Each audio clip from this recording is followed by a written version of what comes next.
discussing the creation of the holiday.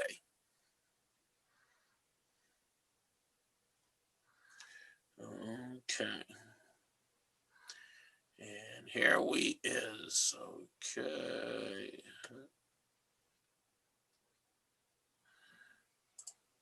So Omar Rav Shmuel Bar Yehuda, this Megillah Daf Zayin Amud Aleph. Rav Shmuel Bar Yehuda said, Sholchalem Esther lechachamim. Esther sent a note to the sages, saying, Kivu'uni ledorot, establish me for all time. In other words, establish the Megillah as part of the Tanakh, and establish the holiday of Purim as for the future generations. Sholchula, so the Sanhedrin sent back to her, because the Sanhedrin went into exile with the Jews from Israel. You are going to create anger by the nations upon us, because they're going to read how we slew 75,800 of our enemy. Shocholem, she sent back to them, my dear rabbis, the cat is already out of the bag. The whole story of Purim, as we discussed in the Megillah, is already written in the chronicles of the kings of Persia and Media. And since they ruled half the world, the whole world knows. So it's too late. Everyone knows the story already. So might as well have a holiday.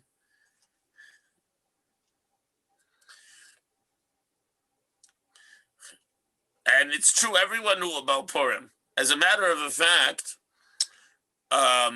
in Purim, in the Megillah, there are, in the listing of Haman's 10 sons, there is a small tuf, a small shin, and a small zayin, which has a numerical value of 707. The year of the people convicted in the Nuremberg trials, those Nazis were hung in the November 46, which is 5707. And originally they were going to hang 11 Nazis, but Göring committed suicide. So Julius Streicher, who wrote all the anti-Semitic papers that incited the Holocaust in the first place, he was editor of the Stürmer. So he looked around and saw that there were 10 gallows. So he yelled right before they dropped the trap on him, he yelled, Purim Fest, the holiday of Purim. So, and because 10 modern day Hamans were hung in Tufshin Zayin in the year 707, because we don't count the thousands in the Jewish year. And those are the three little letters in the page of the Megillah that lists the 10 sons of Haman. So at any rate, even our worst enemies knew all about Purim. Rav Chanina, Rabbi Yochanan, Rabbi Chaviva, these following people, they all studied Seder Moed. They studied the order of the Mishnayos Moed. Kol ki haizuga chalufi Rabbi Yochanan. Whenever they're mentioned, you can put Rabbi Yochanan sons. The question of who said this. So Sholcholem Esther l'chachamim. Esther sent to the Chachamim, Mikasvuni l'doros, write me down for generations. They enter, it says that lo kasavti shlishim shalishim v'rebeim. It says, I have written for you 3 times. In Proverbs, a reference to Amalek and Mishlei. So they said you're supposed to write about Amalek 3 times in the Torah, not 4. Because it's mentioned in Shmot, in Devarim, Parshat Zachar, and in Shmuel. Ad Shematzelo Mikra, until they found a verse written in the Torah where it says, write this as a memorial in a book and put it in Yeshua's ears. What is written here? Mashakos of Kanu Mishnah Torah, that's this. Zikara, what's written in the prophets. But Sefer, in a book, that's the Megillah in Ksuvim. So since it says, write this as a memory, so this is the Torah. Zikaron, a memory, is in Nevi'im. And in a book, it's Megillah. Why? Because which story of Amalek is a whole book of the Tanakh on its own? The Megillah. So write it in a book. It means make a book out of it. So we didn't do that yet. We have the Torah, we have the Nevi'im. So they saw that Amalek has to be made its own book. What is the own book about fighting Amalek? The Megillah.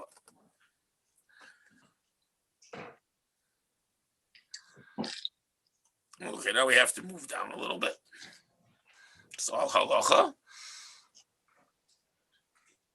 The book about Amalek is the Purim Megillah. Exactly, that's the book. Very good.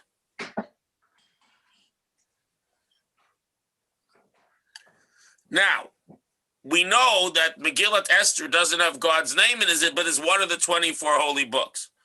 So the question is, where do we see that the book of Esther was written prophetically? Where do we see the book of Esther was written with divine inspiration, with prophecy? Tanya, we learned this very interesting. Tanya, we learned in the Brisa, Rebbe Eliezer says, Esther Baruch HaKodesh Nemra.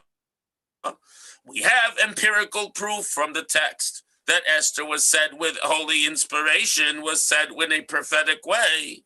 Shenemar, because it says in Esther, Vayomer Hoban Libo, when the king asked, what shall be done to the man who the king wishes to honor, right? So what about Yomer Hoban Libo? Haman said in his heart, who shall the king honor more than me? And obviously, since Haman was killed right after this, and he never wrote his memoirs, how does Esther know that Haman said in his heart, maybe he was just giving an objective answer, let him ride on the king's horse? So therefore, the fact that the book of Esther can say with confidence, Haman said in his heart, when Haman never actually shared this with anyone, this demonstrates that the book of Esther was written with divine inspiration, because God can communicate to Esther what Haman was thinking, though he never shared that particular thought. Rabbi Akiva says Esther's written Ruach HaKodesh, as it says, and Esther obtained favor in the sight of all those who looked upon her. Esther can't have known that because she doesn't know when it's in people's hearts. So therefore, this demonstrates that it is written by divine and prophetic inspiration. Rabbi Meir Omer, another proof. Esther Baruch HaKodesh Nemra, because the book of Esther seems to be just a history and doesn't have Hashem's name, we are going out of our way to demonstrate that it was written prophetic inspiration. Because it says, V'yavod ha'davar leMordechai, and the thing became known to Mordechai with regards to the plans of Bigsan and Seresh. However, later in the Gemara, we say that Bigsan and Seresh were chatting away in a language from like the mountains of what's today Turkey that they thought no one knew, but Mordechai knew because as a member of the Sanhedrin, he had to know all the languages. So this particular proof is in question. Rabbi Yossi ben Demorskis, Rabbi Yossi, the son of Demorskis, says, where do we see that Esther Baruch HaKodesh Nemra, that Esther was written with divine inspiration? The book of Esther has material that she could not possibly have known if God was not communicating with her. Shenemar, as it says, Uvaviza lo shochas yadam. They did not lay their hand on the plunders. There were hundreds of thousands of Jews scattered through 127 countries.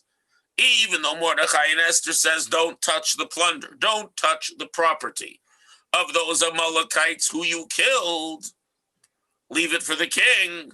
But how could Esther have known that no one put a few bucks in their pocket? So to say with certainty and not be a liar that they did not lay their hands on the plunder, only the Ruach HaKodesh, only Hashem himself could let us know this.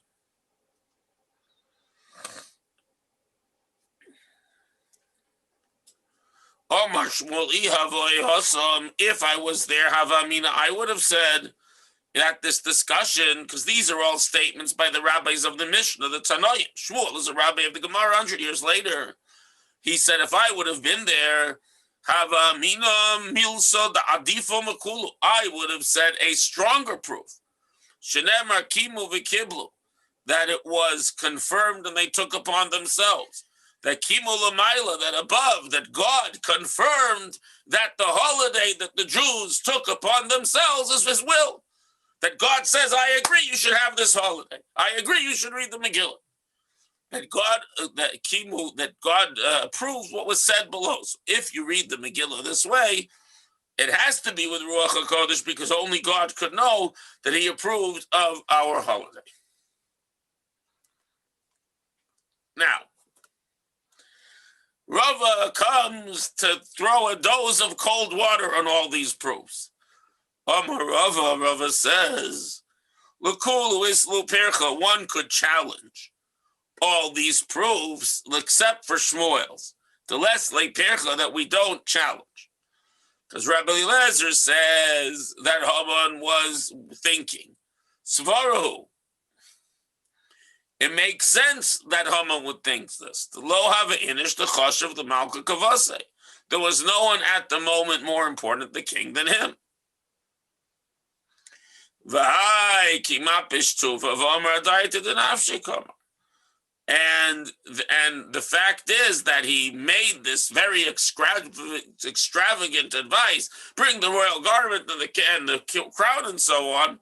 That's par for the course for Haman. Haman was a arrogant, greedy man. So it doesn't take a big leap to suggest that we can figure out what he was thinking when he said that let him come, the king's horse, king's crown, and so on. That which Rabbi Akiva said, maybe like that what? That Esther found favor in everyone's eyes, that you could only know this by Ruach HaKodesh. Maybe this is in accordance with Rabbi Elazar's opinion, that each and every one thought she belonged to his nation. Her appearance was sufficiently ambiguous that each of the 127 nations thought that Esther was one of theirs. And that which Rabbi Meir says, that Mordechai exposed the plot. Maybe he just maybe it's like Rabbi Chia Barbu says, big v'seresh shnei tarsiim hoyu. They were Tarsiim, which is somewhere in the mountains of Toiki. And since Mordechai knew all 70 languages, as I mentioned, he was able to interpret it. And that Rabbi Yossi ben Demarcus says that no spoils were taken. Pristaki. Maybe they sent messengers, they sent agents to inform them what was going on. However, the Shmuel's idea, there's no refutation. In other words, since the Kimu is if we read Kimu v'Kiblu, that above, that it was agreed above what we did below, there's no refutation. This is what people say. Better one sharp pepper than a basket full of pumpkins. In other words, better one really sharp thing than a lot of not so great proofs. Now that the Amoraim, that the rabbis of the Talmud are getting into it, Rav Yosef says, Mehacha. We know that the book of Esther is divinely inspired from here.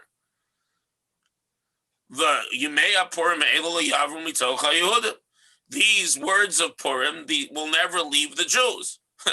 How do you know what happens 1,000, 2,000, 3,000 years in the future? Only Hashem knows. Rav Nachman says from here, and the memorial will not perish from their seed. In other words, since the Megillah states so confidently that Purim will never pass away, so we obviously know that that only divine inspiration could make such a statement. Okay, now we'll get back to laws.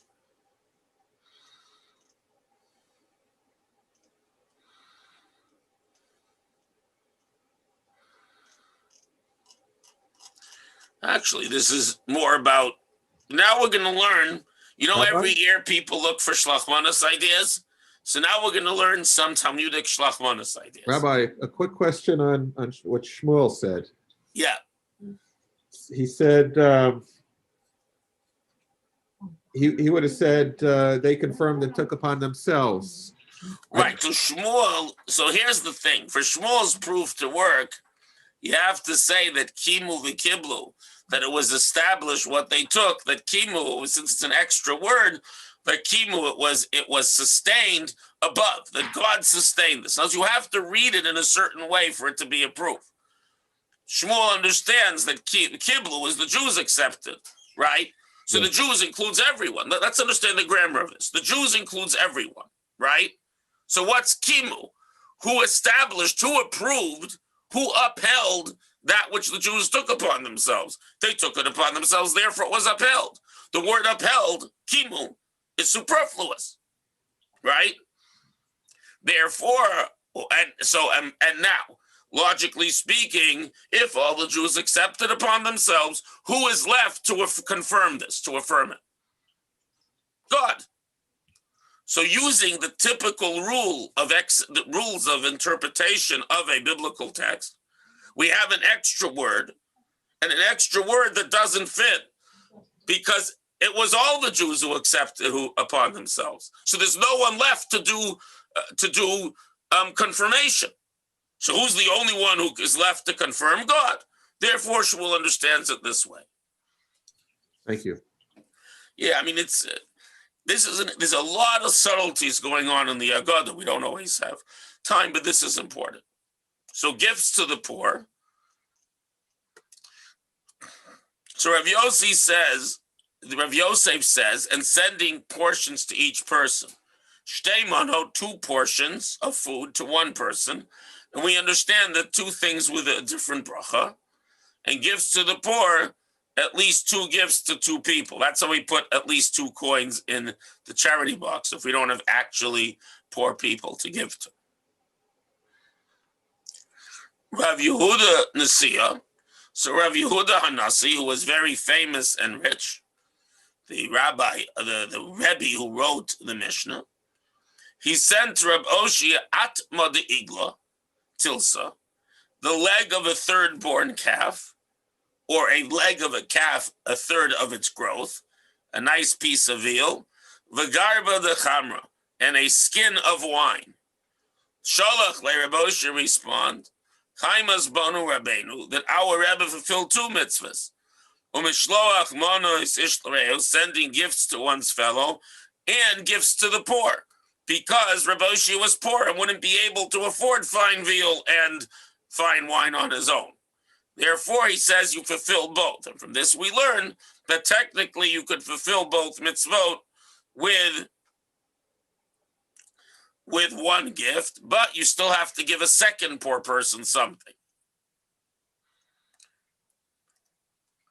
This is great. Rabba Shodele Lamori Barmar Abiyad Abaya. The Gemara says that Rava sent Purim portions from the house of the exilarch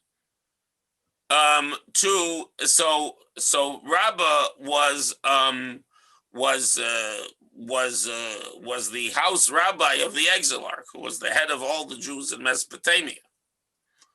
So he sent Mole Taska Dukshava, a sack full of dates, Umole Kosa Kimcha, and a cup full of roasted flour.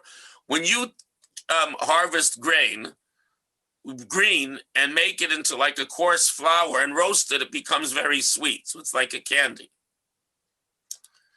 Kimcha Davshona, a couple of roasted flour. So he sent them a sack of dates and a cup of sweet malted flour, basically. Amalei Abaya Hashta Amamori. Now Mori will say this expression. Ichakla Malka Lahevi Dikula Metzavra Leinochas. And if a farmer becomes the king, the basket doesn't descend from his neck. Even though Rabbah was the head of the yeshiva of Pumbedisa, he sent very simple gifts because becoming a great rabbi didn't make him rich. Hada Shari Leihu. So Mori Barmar, who was the exilarch, Mori Barmar, who was his relative, sent him back a sack full of ginger, which is expensive, and a cup full of long peppers.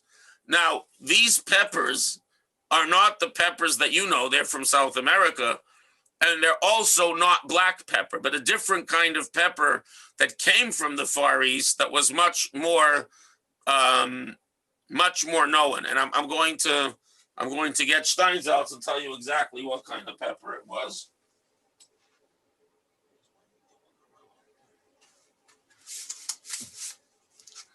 Hopefully he'll tell us.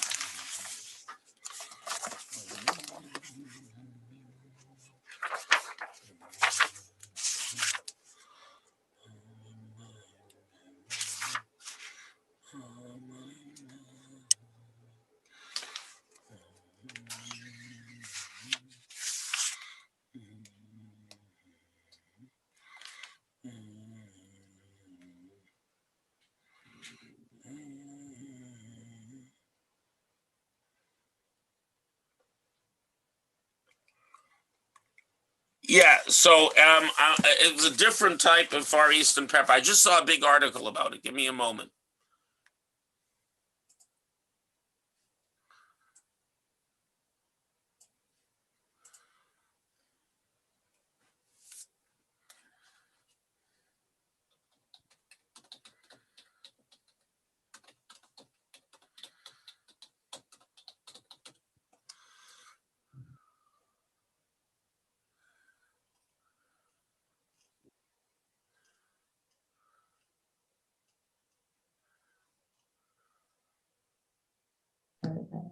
Yeah.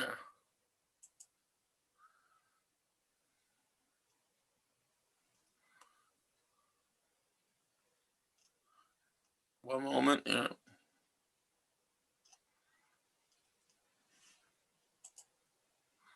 1 second.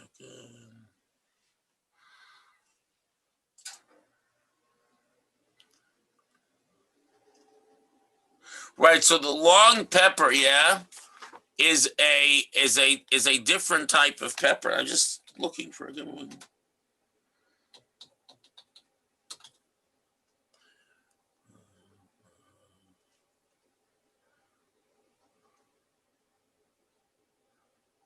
Ah, there we are.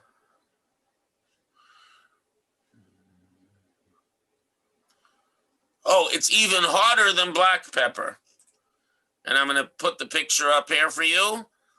And I'm going to do a share. There we are.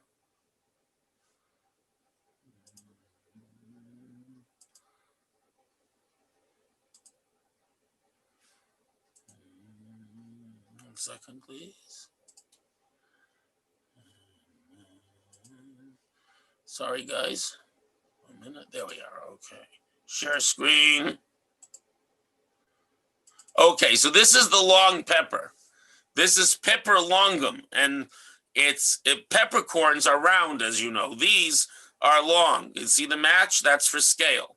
So this is what he sent. It's known as long pepper. That's actually the Latin name, and it's hotter than black pepper, believe it or not. And it's actually known it was more common in the ancient world than the black pepper. So this is what he sent him. But it was very rare. It came all the way from India. It was very expensive. So he sent him back a much fancier gift: ginger, which is expensive, and pepper. So Amar Abaya, Hashtam Amar. So Abaya says now Rava's gonna say back, he's not gonna be impressed. He's gonna say, I sent him sweet things and he sent me pungent ones. At any rate, they're having some Purim fun. Rabbi, which matchstick is that? Is that the regular matchstick or the long? It's the long one. It's the kind that you have it's a kitchen match. You can tell because the kitchen match is about 9 times the length of the head, and the other match is only 4 or 5, because the head is relatively similar in size. Okay. So Omar Abaya, now we're going to talk about the Purim Suda. When I left, Abaya says, when I left the house of Mar, of the master of Rabbah, who was the simple guy, I was of a savannah. I was full. I ate already. Kimatoy loss, and when I came to Mari Bamar, was very wealthy. For the Purim Suda, the Purim meal, Karivali, they gave me Shitin Soi, 60 plates, the Shita Mine Kederim, 60 cooked dishes, and I ate 60 portions from each of them. And afterwards, there was a bishule, a boiled meat, and and I wanted to eat the chew. I was chew the plate afterwards. The food was so good, I was able to eat so much. Now this is what's called guzma, exaggeration. Obviously, there weren't 3,600 different things that he ate. It's an exaggeration to make the point that the food was so amazing and so good in honor of Purim that I was able to, even though I had already eaten, I was able to eat a lot more. Rabbi, is there a significance to the number 60? Always, yes. 60 is always the always the number of a complete emotional expression, because there are 6 midot times 10 sfirot. It's about midot, about emotions. Amar Abaya Haina Damri, and that's why we have 60 seconds and so on. 60 is the fullness of the human experience. Amar Abaya Haina, this is what people say, coffin on you, poor man is hungry and doesn't know. For something really tasty, you can always find room. But Abaya explained that he didn't realize how hungry he was because him and his master were poor and used to eating only a little bit. Now, Abaya bar Oven, Rechanina bar Oven, who didn't have a lot of money for shlach bonus, they used to exchange their portions with each other. Now, they each had a meal, so they exchanged their portion with each other. Incidentally, apropos of the discussion that Rabbah sent sweet things and Mari Barmar sent expensive, pungent things, is my father, he should be well, wasn't a big fan of sending lots of nash, just sweets for Purim. So he always sent, so one year he sent a little jar of herring and a challah and so on. He always tries to send real food because he says that really the shlach manot is designed to enhance your neighbor's meal. So he used to send, rather than candy and chocolate, he used to send something substantial. I remember when he used to have a kosher work near where Batamta makes the pickles. He once bought like a big barrel of pickles, and we got plastic bags, and everyone got a huge sour pickle, and a huge sour pickle, and a loaf of challah. So he's always been creative with the shlach manot, but he says it should be for the meal. Anyways, so that and in the coming days, we'll continue to study the Aggadot in Tractate Megillah that deal with Purim. Okay. And there's also a section in which we will interpret the Megillah too. So Shabbat Shalom, Chodesh Tov, have a happy Adar, everyone. And hopefully we'll see you all Sunday or today for lunch and learn at 12:30. Good Kodesh. All the best. Thank you. happened? Shabbat Shalom. What happened? No 9 o'clock? What do you mean 8:30? I said 9 o'clock That's today. not what you said in your... Oy vey. Well, you know what? Let's learn. Who wants to learn a little bit more? You Sure. said do to Rosh Chodesh 9 to 9. Sounds good. I completely forgot, Joe. Well, good. So stay. We'll learn more. Whoever wants to go can go. I'm gonna do another. We'll do another half hour. It's okay. I just looked at No it. problem. My mistake. I didn't realize. Okay. Shabbat Shalom. Don't worry about it. It's okay. Shabbat No problem. Shalom, But meanwhile, Rabbi. we'll continue learning for all those who came on. Okay. Omar Rava. Rava said, and this is very complicated. Mechayev inish lebesume leporia. A person must become, besume means to become spiced, to become intoxicated on Purim. Ad lo yoda bein ora Haman lebarach Mordechai. Until he doesn't know the difference between cursed as Haman and blessed as Mordechai. So the first question is, why is there a mitzvah to become intoxicated? So the answer given on this is that, and this is what we're going to talk about today, because this in our additional section. And again, I apologize. I forgot what I wrote myself. What do you know? So, why does it say this? So, because the whole mitzvah of Purim the whole story of Purim was driven by wine. Achashverosh got drunk, and Vashti ended up getting killed. And that's how Esther came in. So Esther was able to save the day later. And then the bad decree came because Haman got Achashverosh drunk and convinced him to kill all the Jews. And then Achashverosh got drunk in the party with Esther. So when as you know, wine reduces inhibition. So when Esther said, "This wicked man is trying to kill me," right? So what did he do? He immediately, impulsively killed Haman before Haman could get back into his good graces.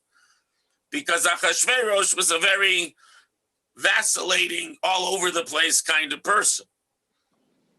He was useful, but highly mercurial and unpredictable. He just happened to be useful at the time. How do we know, Rabbi, that what's her name? His wife was killed. Because it says, "Let her not come before the king anymore," which is a euphemism for killing. No, it's always that way. You know, if she's not coming anymore to see the king, she's dead. The reason I'm asking because There's a simple answer. She came from a much higher yichus than he himself. Yeah, but remember, the Persians conquered the Babylonians. The Persians won, the Babylonians lost. But let me also and Joe is referring to the fact that she was a daughter of Belshazzar, the last Babylonian king. But I should make a point. You hear? Yeah. Because it says Achashverosh got sobered up and he remembered what he did. If he banished her, he could bring her back, right? Obviously, he sent her to her place that he couldn't bring her back from. Right? Which means the next world. It's very obvious. Otherwise, when he finished being drunk, he could have brought her back. I know that some kindergartens, they tell the kids that he sent her away, but it's not true. Because otherwise he could have brought her back. Okay. In other words, he made sure that she permanently wouldn't ever be able to visit again. Okay. It's not that important anyway. No, I mean, well, the whole point of Purim is that God worked in hidden ways. I mean, it is important because if she wouldn't have been killed, Esther wouldn't have become queen, and she wouldn't have been there to save the day. Now, so all the miracle happened with drinking, and therefore now, Maimonides says that a person should drink until he becomes tired and dozes off. So if you get a little bit tired, you don't have to drink a lot. If you get tired and doze off, it's sufficient. Because when you're asleep, you don't know the difference between cursed is Haman and blessed is Mordechai.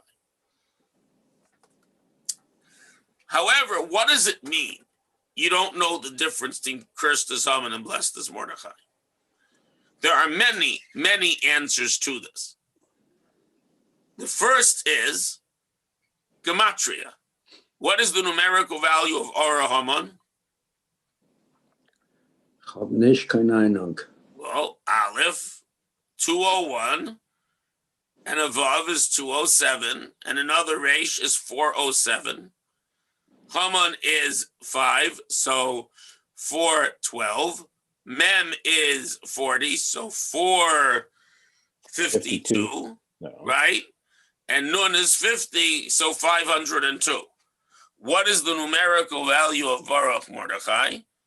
Beis is 2, Resh is, so it's 202. Vav is 208. Chaf is 228. Mem is 268.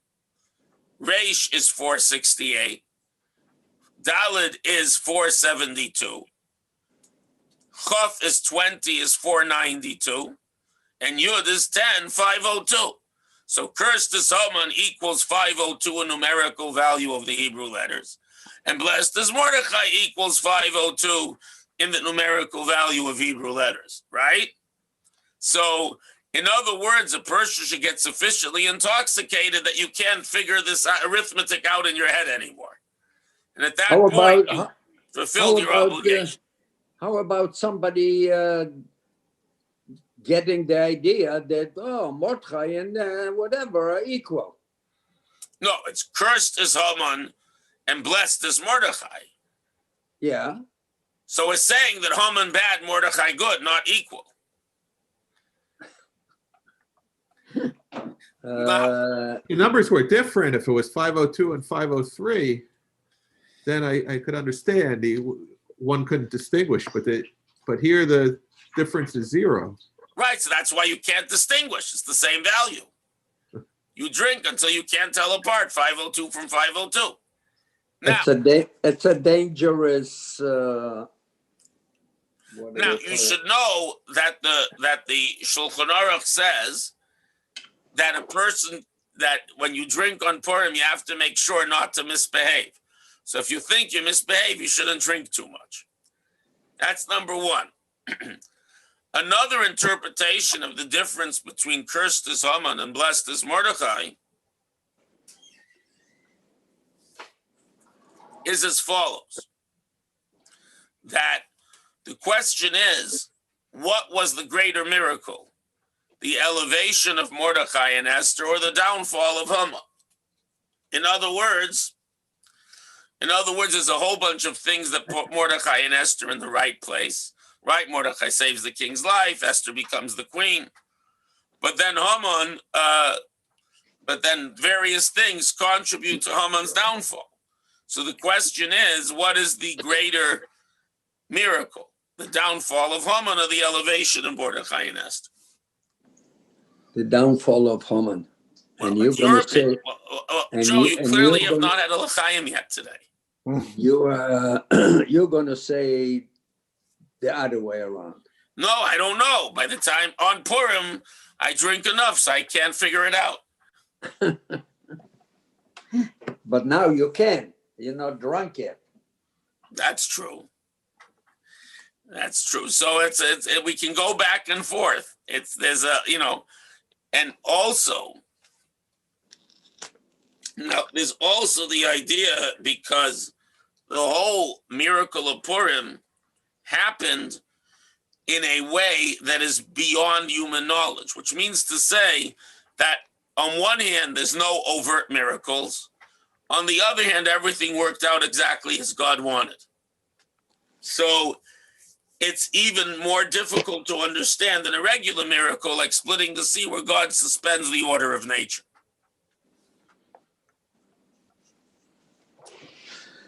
Okay, now we got to move to the next Aggadot.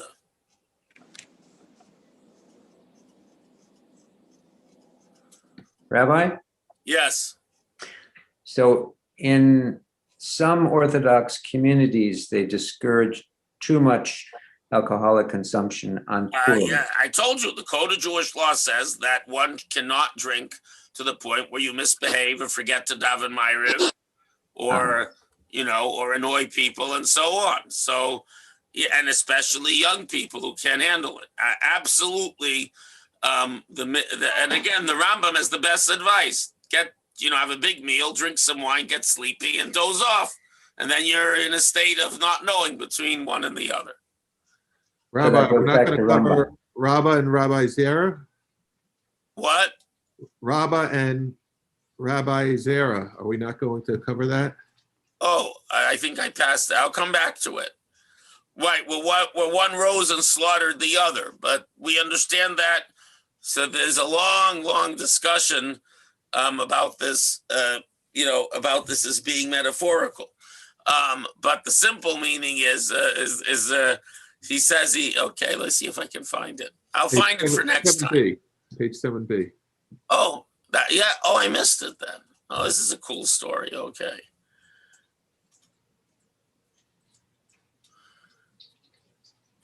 Let me find it. 7a, 7b.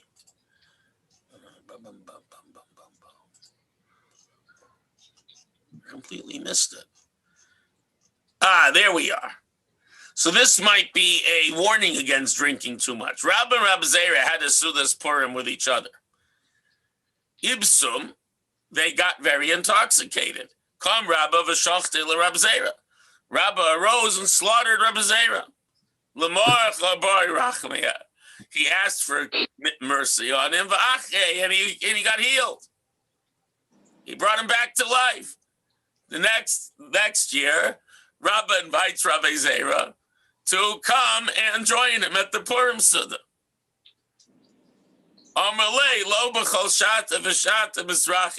Miracles don't happen every hour, and I don't want to have to be revived from the dead again. Now, what is going on over here? So there are numerous interpretations, and we're going to go through some of them today. Okay, because this is probably one of the strangest stories in the Talmud, and there are a lot of strange stories in the Talmud. So,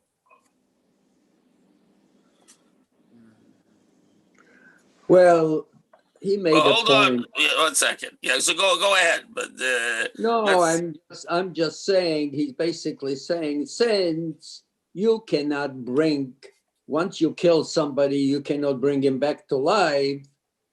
Don't get drunk, because there are different don't people. get so drunk that you're gonna hurt someone.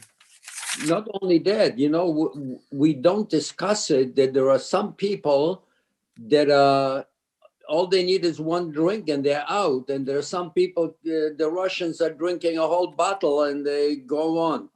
So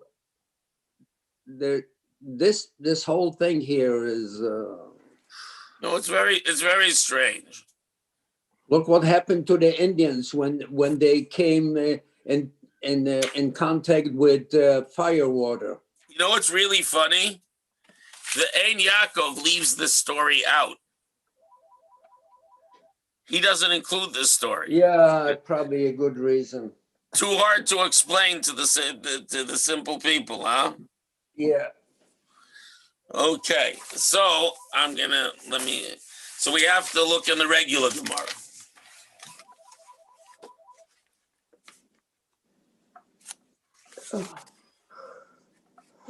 It is Aggadot, but they left it out of the Ein Yaakov because Ein Yaakov was written for the simple. We have to explain it here. Yeah, he didn't want to. So Shochtei l'Rab Zera. So the Meiri says that it shouldn't be read Shochtei with a shin. It should be read Sochtei with a sin, which means he squeezed him. He was so excited, he gave him a big bear hug, and he was a strong guy, and he cracked some ribs or something. So he had to pray that he be healed. That's a little better. The Marsha says that he didn't actually die, but he fainted, and he fainted because he gave him too much liquor. So he had a bad hangover, so Rava had to pray for him. And that sochteit is once again with a shin to squeeze. In other words, he slept like he was dead. Right. Now, another interpretation that to shecht is to, you draw something from one state and another, from living to dead and so on. But shachat means actually to draw. So it says that they went so in the Chassidut it explains that they reached such a high level of joy that Reb Zera passed to a whole new different level of existence in the joy of Purim. But it was more than he could handle, so he fainted, and he had to be asked. He had to pray for him to feel better. So the next year, he said, not every year a miracle happens. In other words, that we can't expect that I'll necessarily be able to handle such an intense spiritual experience without physical consequences. So that's the answer given in Chassidut. The Ben Ish Chai, I believe, has something interesting on the topic. I am going to fire up my Eitzer HaChochma. That is a special program. Oh, no, I left it at home. Hold on. Wouldn't be surprised if there is a midrash that says every day there is a miracle happening. That's true. Is there such a thing? It's not a midrash, it's a pasuk. Actually, no. Pardon me. Yeah, it's in davening. unfortunately. No. It's part of the prayer. You say it at least 3 times a day. Today you said it 4 times. Like which pasuk is that? From Chadesh Betuva? No. No. What's the In pasuk? Modim. You said it 4 times. You're going to say it 4 times today. Ma'ariv, Shachris, Mincha, and Musaf. Modim anachnu lach. We thank you, God. No.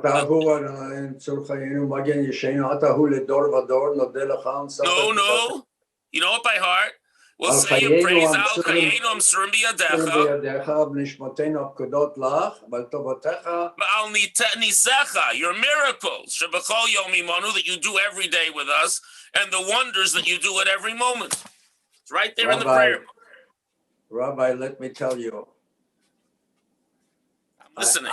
I really don't want to get into it.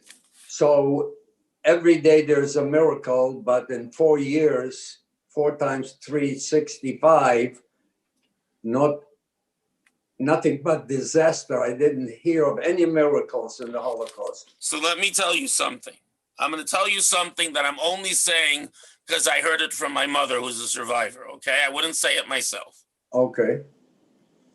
So my mother wasn't in the camps, but she had many, she was many with me. of her Your classmates. mother was with me in Samarkand. No, that's my mother-in-law. Oh, your mother. Okay. She's a little bit older than you. No, a little bit younger than you. Because she was born in Samarkand during the war. Anyways, just hear me out. Okay. So my mother went to school in Beis Yaakov in Brooklyn, a religious girls' school. Yeah. And she graduated in 1959. Yeah. So the years she was in high school, from 55 through 59, because this was a more quote ultra-Orthodox school, most of her classmates' parents were survivors, and many of her classmates were hidden children. Those who survived weren't too many, but a lot of them ended up in Borough Park. That's your mother, you're saying? Yeah. So my mother told me something interesting once. She said, speaking to people who had been in the camps, and I know this doesn't mitigate our very big question to God or the horror of the Holocaust, but she's told me something interesting, that many of the survivors she spoke to told her that given the horrific conditions in the camps and the rampant disease and the frostbite and the starvation, many of them said that we have no idea how we survived. It is not physically possible to have survived. In other words, as horrible as it was, anyone who survived, as it says in the book of Zechariah, is ud mutzel mi'esh, a piece of wood plucked out of the fire. There were no miracles. On the other hand, the fact that anyone survived the camps, for that individual, it was a miracle. I disagree with that. You can disagree. I do not speak of such things on my own. But this is what the survivors themselves told her, and some told me. So we're not going to argue with the survivors. That's all. Rabbi, that's the story. I think we already discussed it when you told us this story. Well, I heard it when I was a kid too. Avram was thrown in the furnace and he came out unharmed. And I said at that point, I have proof that that's not true and it never happened. And my point was, I have 4 million people that were thrown into a furnace and not a one of them came out. Yeah. So Avram. But on the other hand, I know people who were shot in the head and buried and came out. So whatever, I'm not going to argue with you, Yosel. Every survivor is entitled to their own story. That's your story. Other survivors have told me different stories. We're not going to fight about it. The problem is that it's not a story. It's 4 million story. It's 6 No, it's 6 million. But that's stories. besides the point. Actually, the Holocaust may have been closer to 7 million. But That is the point. again, if someone survived the hell of Auschwitz and tells me that they feel they survived with a miracle, who am I to argue with them? I didn't That's suffer. true. I wouldn't argue with them either. Good. That's all. So when my mother and myself have heard such things from survivors of Auschwitz, I'm not going to argue. Anybody that tells me anything miraculous about those 4 years where 6 million Jews died and says about miracles, to me, it's completely off the map. I don't know what to do with it. That's right. I And think again, the best- everyone has I to, think- everyone has to process their understanding of this event in their own way. Right now, the best solution is to keep quiet because we don't want to face it. We don't know how to face it. We don't know what to do That's with it. true too. But that's true too. But if you tell me that that Nisecha Shebechol Yom Imanu didn't apply at all during those years, so there are Jews who survived Auschwitz who beg to defer. That's all. That's all. There's nothing to argue about. It's about an experience because no one understands it, and it's beyond understanding. So it's about people's personal experience. Okay. That's okay. It's like, it's like a friend of mine, Rabbi Yestulin, who is the rabbi for the Russian immigrants in Los Angeles, who comes from Russia himself. He studied in an underground yeshiva running from town to town ahead of the KGB. And his father served in the Second World War. And his father served in 42, the beginning of 42, when entire units are wiped out. The Russians lost like 10 million people. And no one in his unit survived except him. And he tells the story that he's standing watch, it's freezing cold, and he nods off. And all of a sudden, he sees his father, who was dead many years, in a dream, tells him, lift up your head, hey, buff the cup. And in his half-asleep state, he lifts up his head, and a piece of shrapnel, in other words, or a fragment of a shell casing the Germans fired, flashed past his nose and hit his foot. So they evacuated him, and he limped his whole life, but no one else in his unit survived the next day. But he was evacuated because he lost part of his foot, and he'd not lifted his head. When he heard his father yell, lift up your head, it would have taken his head off. So, well, that's true, but why call it a miracle? There's no other way to again, explain Rabbi it. Yestulin, Rabbi Yestulin Sr. saw his father appearing to him in a dream at exactly the right moment as a miracle. That's his business, not yours. Stop arguing. Okay. That's right. Okay, he might have called it a miracle, but so let me it's explain not a something. miracle. It's not So a let's miracle. talk about Purim. Actually, Joe, you gave me an opportunity to talk about Purim as understood in the Gemara. Okay, terrific. So Purim, there are no overt miracles, no overt suspension of the order of nature, but everything happened in a completely statistically impossible or improbable way. Okay. In other words, when we talk about miracles, first of all, nature itself is a miracle. Every moment, every breath you take involves something like 5,000 different operations in your cells. And it works all the time. Yeah. So first That's of all, nature itself is an amazing piece of engineering. It is That's miraculous. That's true. Secondly, That's God's work. Secondly, Not a there's miracle. another kind of miracle, which is when we analyze the statistical probabilities of things, and the highly improbable happens time after time in a chain of events. So in the story of Purim, There's no splitting of the sea, no plagues. But Vashti messes up at exactly the right time, and Esther gets in place at exactly the right time. And Mordechai hears about Bigson and Saresh exactly at the right time. And the king can't sleep at exactly the right time, and therefore he honors Mordechai, which makes him suspect Haman.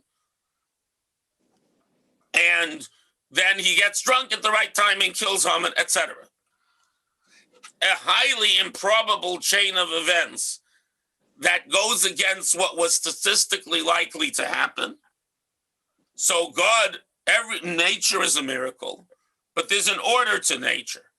When the order of nature is not changed, but the statistically impossible happens, we look and we say, God, you're still wearing your glove, but you've shown us your hand in its glove.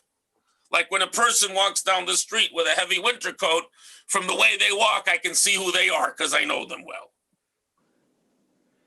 All I can tell you, One minute. Rabbi, No, wait, Joe, wait. Listen. people that So tell when- stories like this will Joe, never Joe, no, face stop. up. Stop. Listen.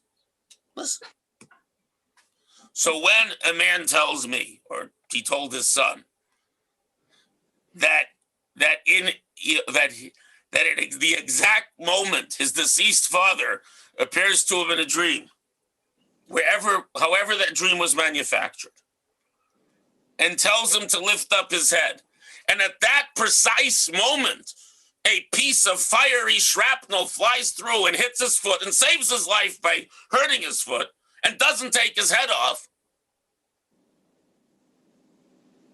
Is it a revealed miracle Is to God? one- What? It's one Josh, of those. It's one of Yo, those Joe, 1 in I'm a not- million. Yossel, I'm not done talking.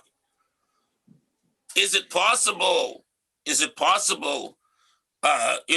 this a change in the order of nature and of physics and ballistics? No. No. Is it but highly improbable? Yes. So to a person who sees the hand of God everywhere anyways, when the Yes. highly improbable happens, you say, God Yeah. has revealed himself to me a little. Right. To him, it's a miracle. Terrific. You know what? I would see the story the same way. But I would not repeat it as a miracle. To him, it's a miracle. That's true. Joe, that's your business. To That's me, true. it's also a miracle. That's your. I'm not here to argue. But Purim, the whole story of Purim is the same way. That a chain of improbable events happened in exactly the right way to create a salvation. That any of those events wouldn't have happened at exactly that moment. The Jews would have been destroyed. That's all.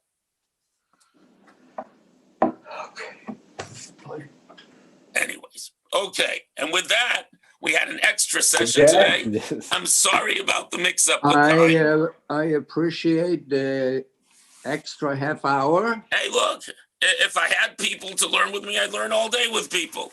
That's the most important job of a rabbi is to engage in the discussion of Torah with people. At any rate, I hope you all have a wonderful Shabbat and a wonderful month. And we'll see you either at 12:30 or next week. Shabbat shalom. Chodesh Tov, Shabbat shalom. Shabbat Shalom. All Thank the you, best. Rabbi. Thank you. Shabbat Shalom. Shabbat Shalom. I have your side on the 10th. Okay, so maybe you should wear a mask. Even though my father passed away, Adar Sheni, Right. Hey, Joe, did you get your shot yet? first. So you could, Joe, if you had your shot, ask your doctor. You probably could come with a mask. If you had your To first wear. shot of it. Oh, you mean to, For Shabbos. for Shabbos. The Shabbos closest to the yard site. Ask your doctor. Don't ask me. I'm not a doctor. I'm just a rabbi. I just play one on television. I'm getting the second one a week from today. Okay. Anyways, you'll decide what you do. Talk to your doctor and get back to me. Anyways, take care, everyone. Shabbat Shalom and all that. Chodesh Tov. Bye. Thank you. Oh, there's